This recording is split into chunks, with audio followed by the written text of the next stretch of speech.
I think Trump is going to look into building up the armed forces and the Navy and the Marines and whatever, and I think they'll become more aware than the career politicians about how China's getting much ahead of the United States and developing things. We've been sitting back and not doing much, and the same old story as yesterday. And I think this is going to tend to be a new era again. You're going to see expansion in every way because with expansion of the economy, the next is expansion. You look at everything. I don't think anybody, the old career politicians, just did business as normal, and they never really took a look at everything. And if you look at the world, China has been doing business with all these different countries, putting their people to work. The United States has been outsizing things, um, developing the technology of other countries. The only ones that they overlooked was the homeland. They try to make more money for a few people, and the average person didn't do very well. They seen a big decline, and nobody really had a humanitarian, altruistic type of outlook towards we're supposed to be doing something for the people. Those are the people that elected us. We're not supposed to be self-serving, and the whole attitude of the country, I think, is eventually going to look towards progressing everybody, making life better for most people, not just a few. All the money sinks to the top type of situation. So I don't really think that Trump really was in this game for the money. I think at the end of his life he wants to do some good. He's a very smart, intelligent, and sometimes conniving man, but if he's working for you, it's better to have somebody like that work for you than work against you. He knows how to use the system, and he could also probably knows how to fix the system because you know what's wrong with it.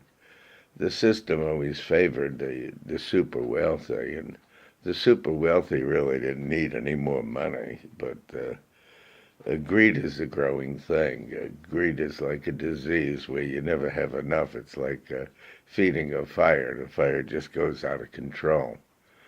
Well, now it might be the average person's turn. And how do you help the average person? You create jobs. You create the economy. You get things moving.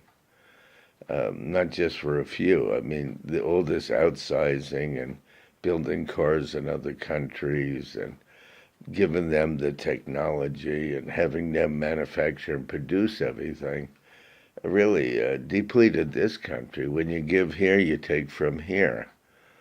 And maybe now it's time for the United States to again emerge.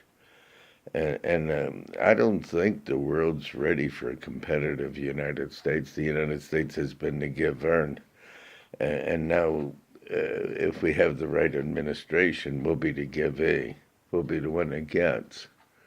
And isn't that a big change? All of a sudden, the industry comes back. All of a sudden, the roads are being fixed, and the highways, and the byways, and the bridges, and somebody's making deals that will help the actual country instead of helping themselves.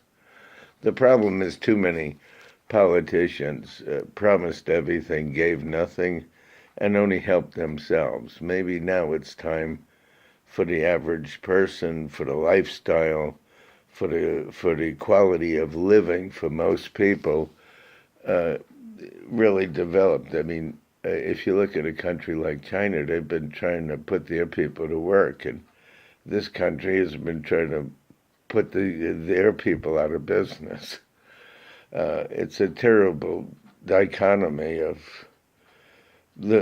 what should be and what is, and maybe it's time for a change. So Like whether you like somebody or not is not always the question. Me, like I said, a doctor without a bedside manner, you might not like him, but if he saves your life, you may learn to love him.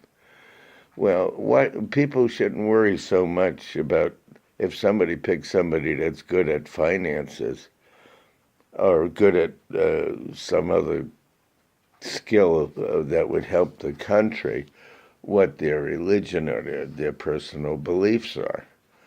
If an EMT is giving somebody chest compressions to make them breathe again, you don't ask them what their religion is or what their political beliefs.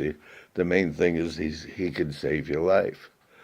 And you don't ask the shoe shine boy if he does a good job with your shoes, what religion he is. So if they pick somebody that's good at finances, it doesn't matter that he doesn't like Spanish people or he doesn't like Catholics or he doesn't like somebody. Who cares? People think everything, they think nothing, and sometimes they're wrong. So what? As long as he shines your shoes or he gives you a good haircut or he straightens out our finances or he rebuilds our country, who cares what you think? It doesn't matter. It's more important what you do than what you think. People think a lot of things, and sometimes they're wrong.